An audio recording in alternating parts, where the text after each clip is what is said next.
Hello welcome to సాత్విత్రిన channel. Cabbage 65 ఎలా prepare చేసుకోవాలో చూసేద్దాం. చాలా ఈజీగా క్విక్గా అయిపోతుంది. Same restaurant curry point taste లాగానే ఉంటుంది క్యాబేజ్ 65. నేను చెప్పిన చిన్న చిన్న టిప్స్తో ఫాలో అయిపోండి, నిజంగా చాలా టేస్టీగా ఉంటుంది.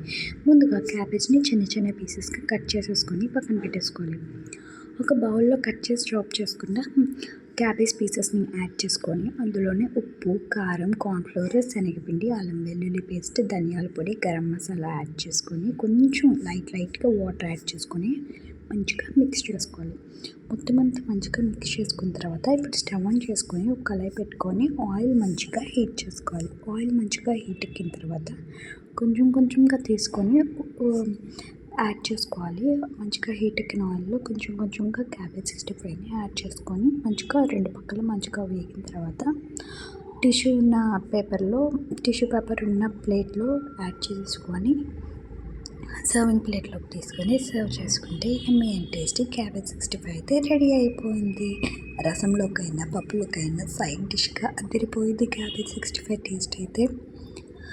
నా వీడియోస్ కానీ మీకు నచ్చినట్లయితే do like, share, support my channel సాత్విత్రినాథ్. ఇంకా మంచి వీడియోస్తో మంచి కంటెంట్తో అయితే నేను మీ ముందుకు వస్తాను. Stay tune for my videos. Thank you for watching. Bye Tata.